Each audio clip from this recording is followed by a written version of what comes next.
Shalom young people, selamat sore. Pada sore hari ini kita dapat datang kembali di ibadah youth di Youth Tram Harvest Generation. Pada sore hari ini mari kita siapkan hati kita. Kita mau berserah kepada Tuhan karena Tuhan begitu baik, Tuhan begitu luar biasa dalam kehidupan kita. Sehingga apa yang Dia berikan kepada kita sampai saat ini merupakan berkat yang terindah yang Tuhan kasih. Sehingga nafas itu kita rasakan di hari ini. Mari saudara-saudari dikasih Tuhan, kita ambil sikap saat teduh sejenak. Kita akan menikmati anugerah terindah yang Tuhan berikan kepada kita.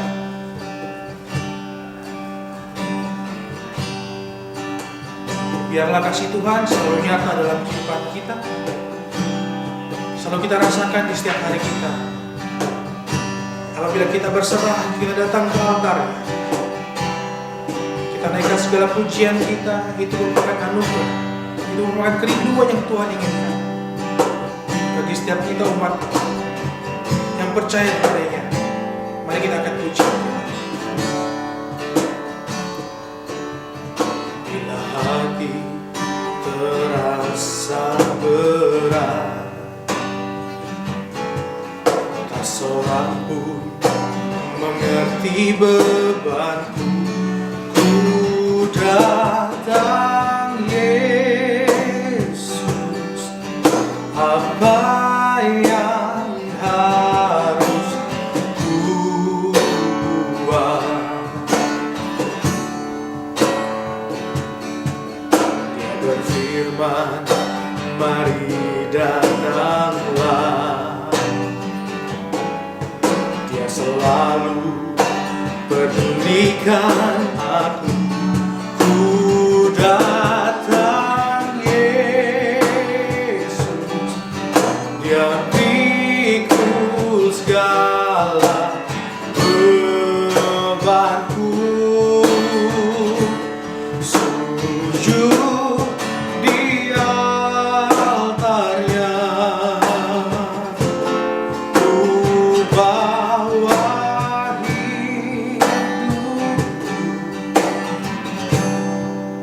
terima anugerahnya.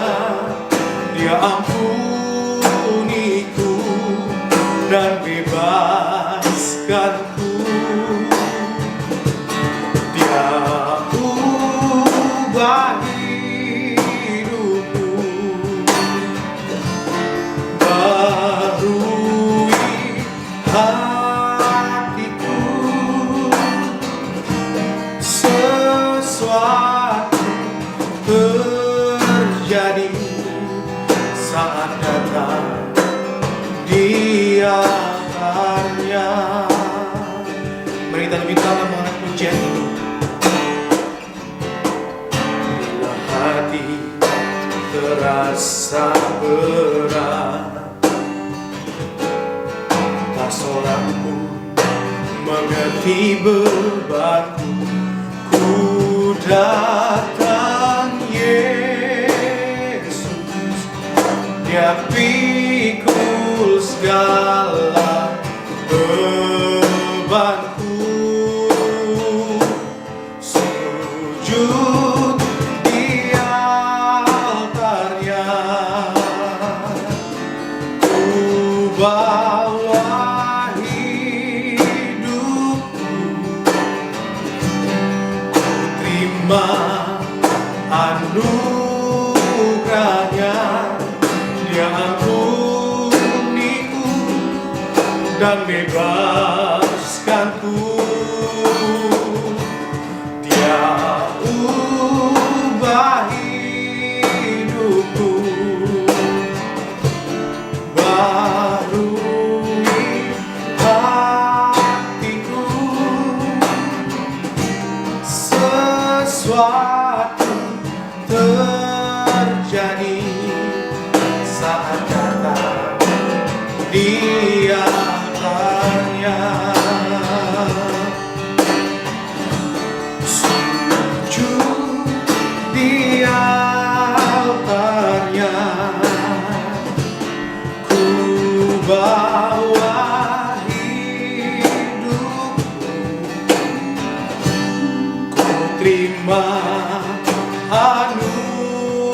anugerahnya, Dia ampuniku dan bebaskanku. Dia ubah hidupku, baharui hatiku. Sesuatu terjadi saat datang di altarnya. Mari kita sama-sama katakan, sujud di altarnya, ku bawa hidupku, ku terima anugerahnya. Dia ampuniku dan bebaskanku. Dia ubah hidupku,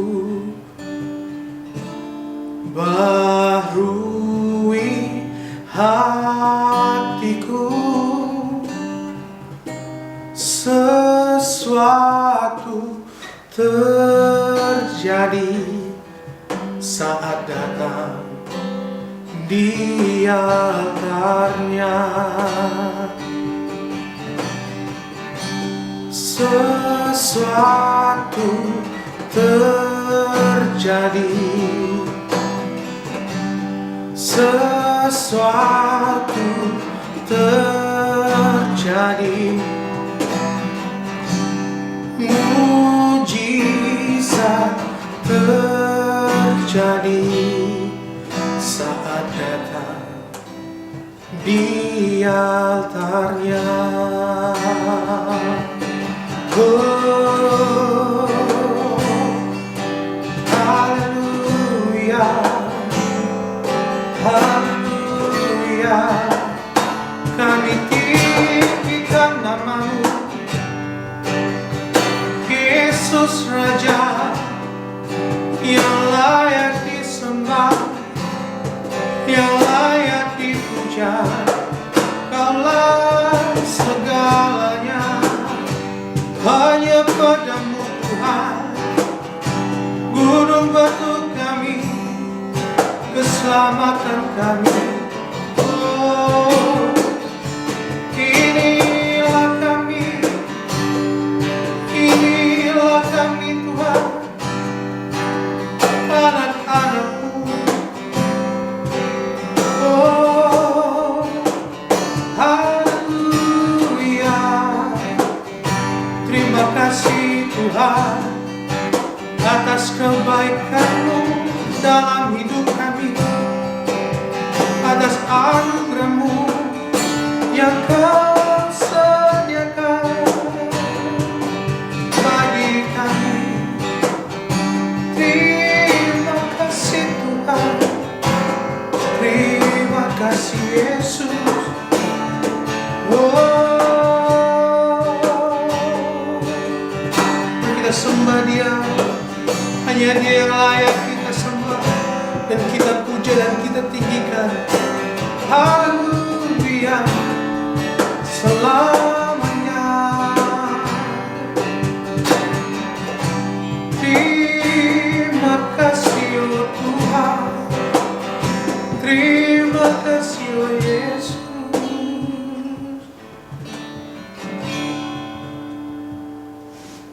Hanya Kau yang ditinggikan.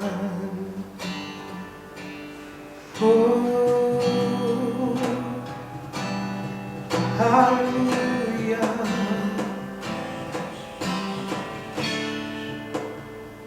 Terima kasih Tuhan. Sujud di altarnya, ku bawa hidupku, ku terima anugerahnya. Dia ampuniku dan bebaskanku. Dia ubah hidupku, baharui hatiku. Sesuatu terjadi saat datang di altarnya. Sesuatu terjadi, sesuatu terjadi. Mukjizat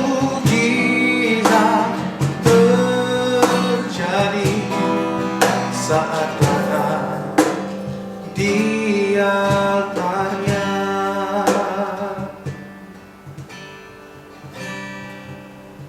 Bapak yang baik, pada saat ini kami telah memuji dan memuliakan nama-Mu dan telah menyembah Engkau Tuhan yang begitu luar biasa. Terima kasih Tuhan atas kesetiaan-Mu. Di dalam kehidupan kami selalu Engkau nyatakan berkat dan rahmat-Mu Tuhan. Bapa, pada saat hari ini kami mau siap dibaharui oleh firman-Mu Tuhan. Biarlah setiap firman dan benih-benih kata yang Engkau taburkan melalui hamba-Mu dapat berguna bagi kami dan dapat pembelajaran bagi kami Tuhan.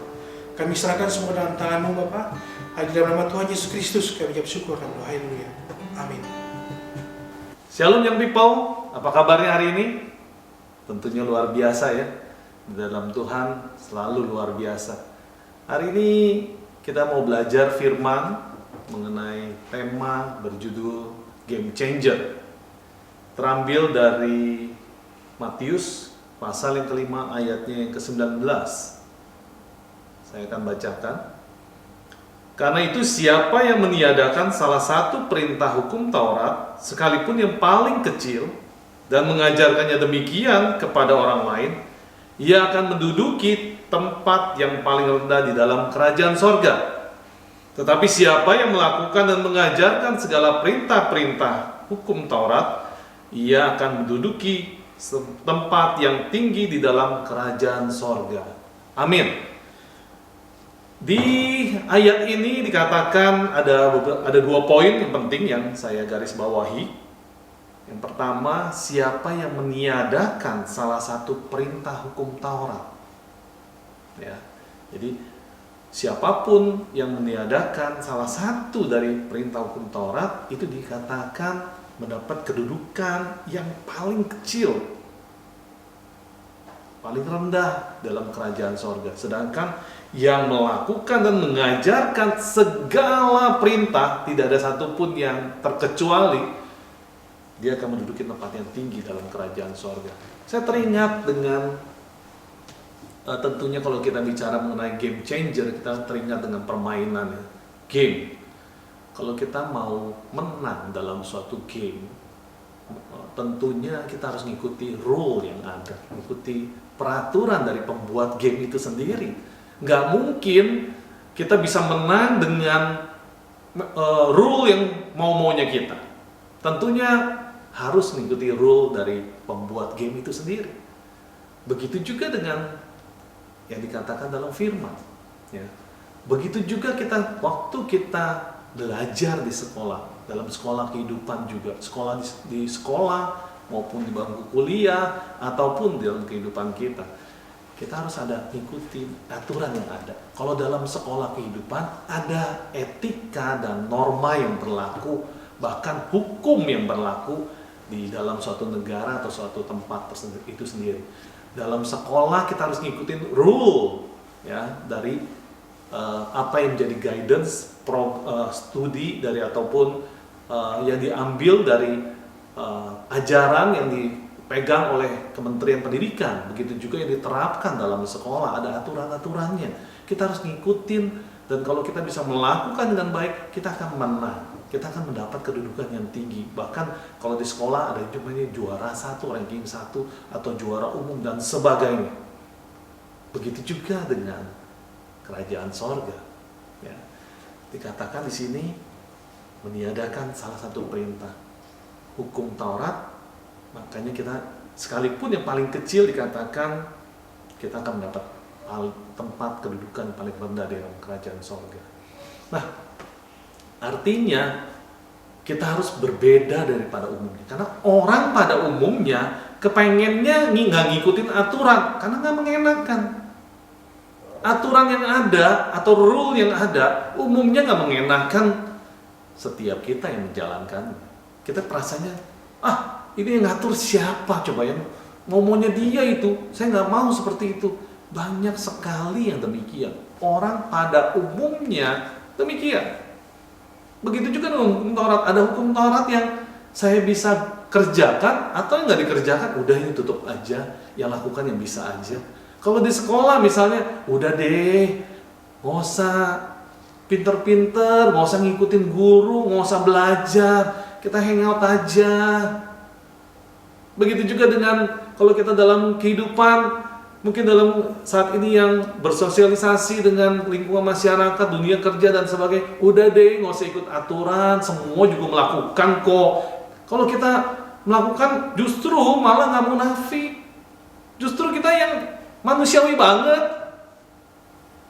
Itu demikian akan dikatakan seperti itu. Padahal Tuhan katakan kita berbeda. Itu yang menyebabkan kita dikatakan gerejanya Tuhan.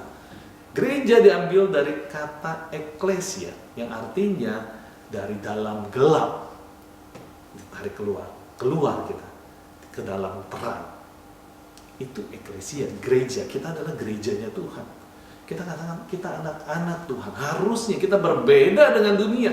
Dunia mengatakan boleh melakukan seperti itu, boleh nyontek, boleh melakukan hal-hal yang umumnya semua orang juga melakukan, kayak misalnya korupsi berjemaah lah, sekalian rame-rame semua begitu, rame-rame aja. Boleh kita marah-marah, ngomel-ngomel sama orang, mengumpat sekalipun, itu biasa, semua orang melakukan itu. Tuhan katakan tidak. Ya, berbeda kita. Harusnya kita punya ciri sesuatu yang berbeda.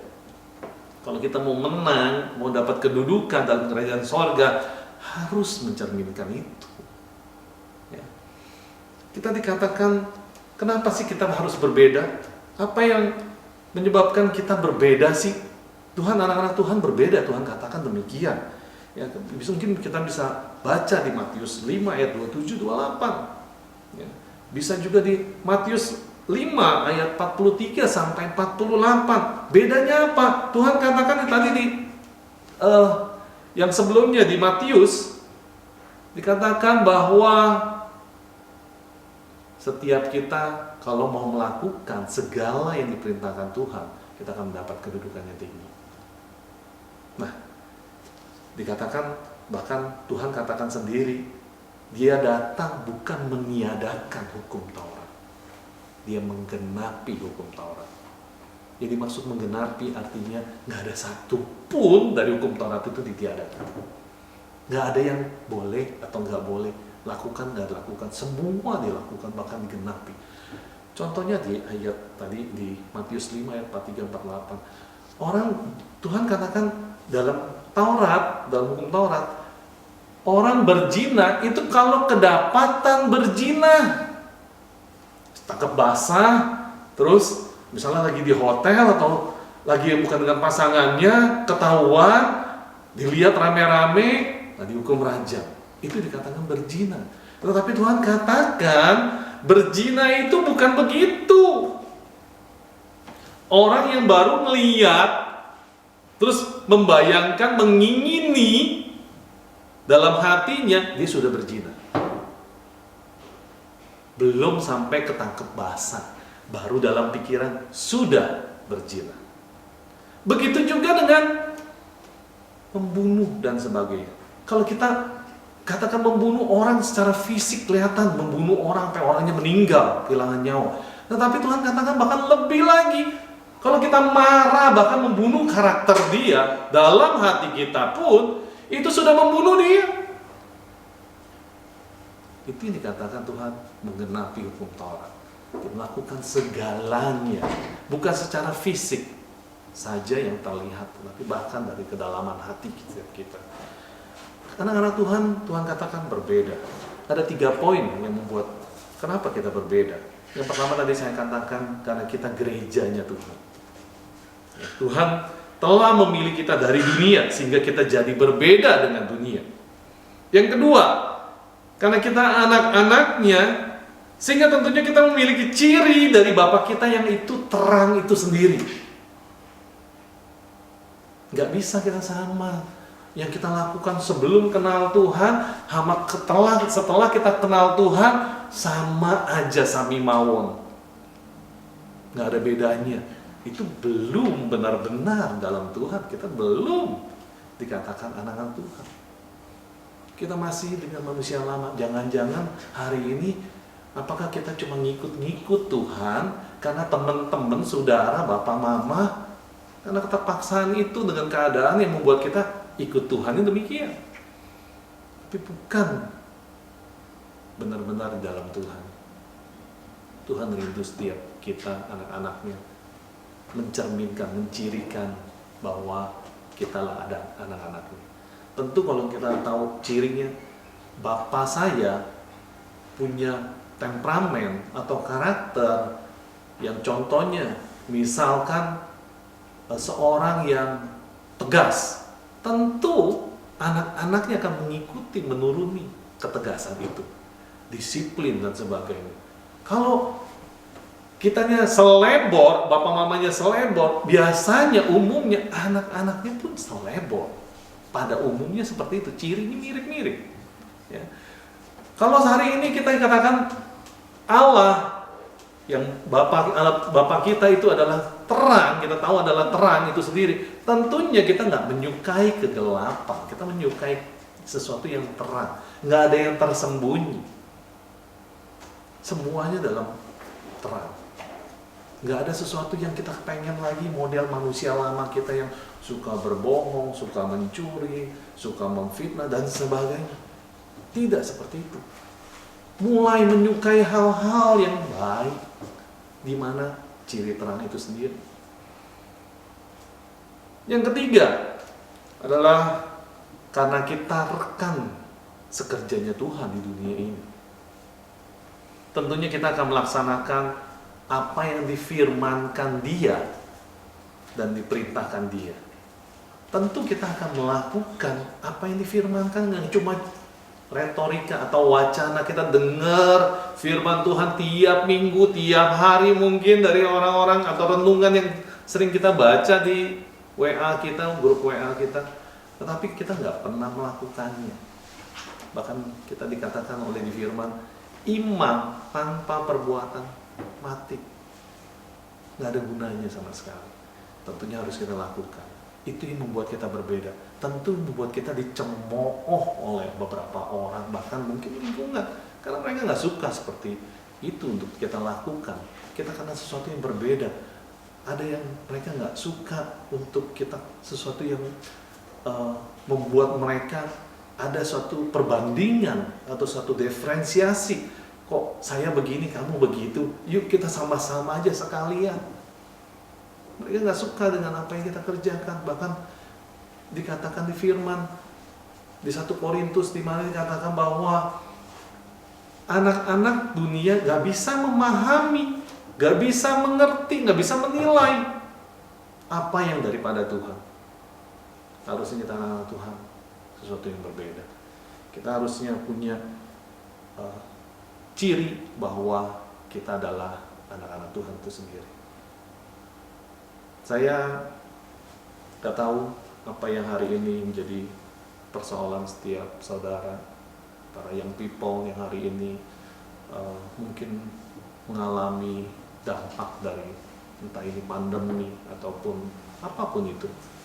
Saya gak tahu pergumulan setiap saudara, tapi saya percaya waktu kita melakukan firman, respon hati kita benar, sikap kita benar, itu menentukan tujuan, bahkan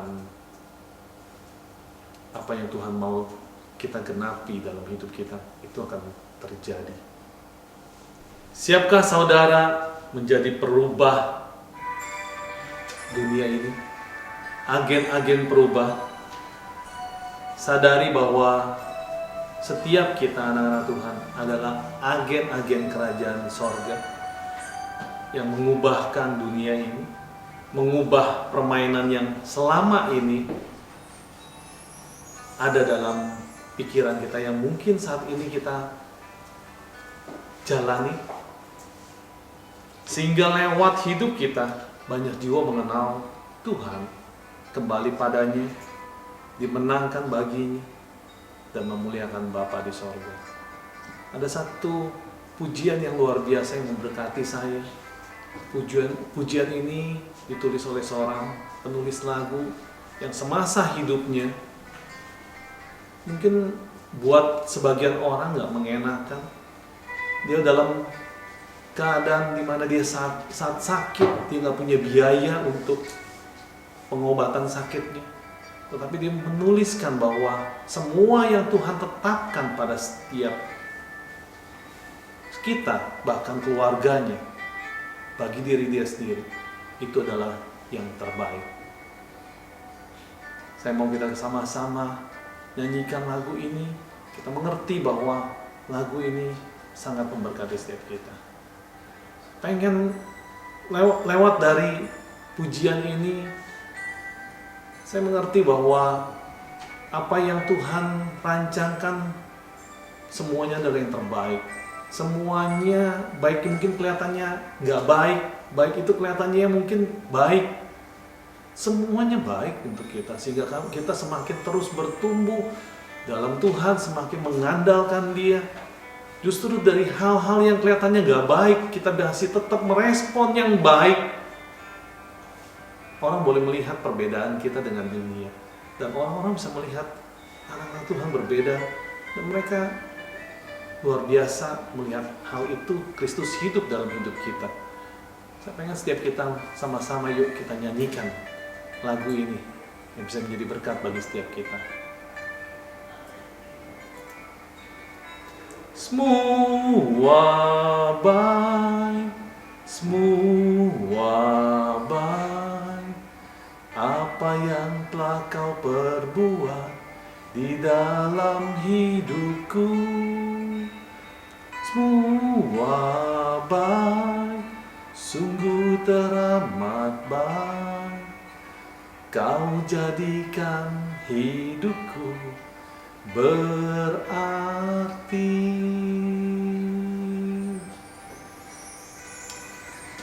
Mari kita tundukkan kepala, kita satu dalam doa. Tuhan, terima kasih kami boleh mendengarkan kebenaran firman-Mu.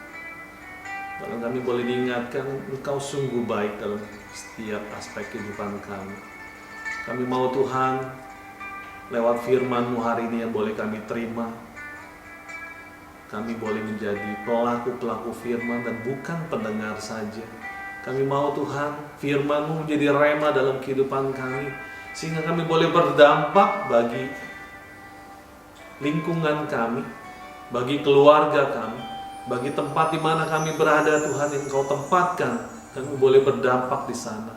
Kami tahu bahwa kami berbeda, karena Engkau telah memanggil kami dari gelap pada terang. Dan kami mau Tuhan, perbedaan yang Tuhan berikan pada setiap kami justru menjadikan kami dapat memberkati banyak orang.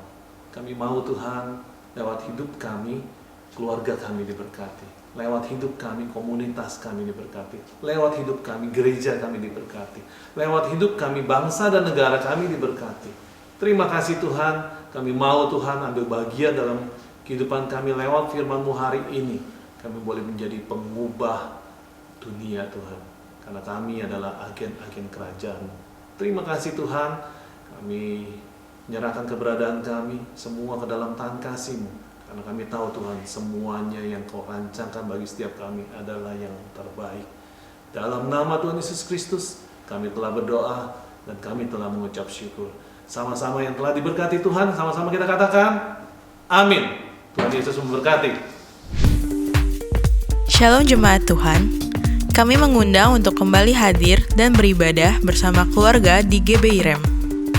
Di Hotel Ciputra, ruang puri 5 dan 6 lantai dasar, ada 4 kali ibadah, pukul 9, 11, 15, dan 17. Sedangkan di Toko Ban Sumber Makmur lantai 2, Jalan Daan Mogot nomor 119, ada 1 kali ibadah pukul 10. Ibadah diadakan dengan tetap mengikuti protokol kesehatan, mencuci tangan, memakai masker, dan menjaga jarak. Bagi jemaat yang tidak dapat hadir, bisa mengikuti ibadah secara online di channel YouTube GBI Rem Ciputra setiap minggu pukul 7 pagi. Untuk ibadah kids di pukul 9 pagi, sedangkan untuk youth setiap Sabtu pukul 5 sore. Bagi jemaat yang rindu memberikan persembahan bisa melalui transfer ke rekening BCA dengan nomor 466 700 0008 atas nama Paulus T. Supit. Bisa juga melalui OVO, GoPay, Dana, dan link aja. Jangan lupa untuk share, like, dan subscribe. Tuhan Yesus memberkati.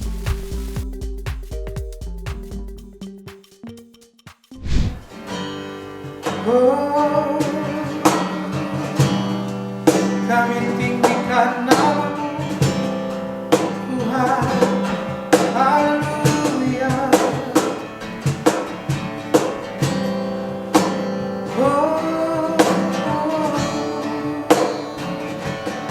Oleh karena salib-Mu, seluruh hidupku milik-Mu, Tuhan. Darah-Mu sucikanku, kuasa salib-Mu pulihkanku. Oleh dana salib-Mu, seluruh hidupku milik-Mu, Tuhan. Darah-Mu sucikanku, kuasa salib-Mu pulihkanku. Kuasa salib-Mu pulihkanku, kuasa salib-Mu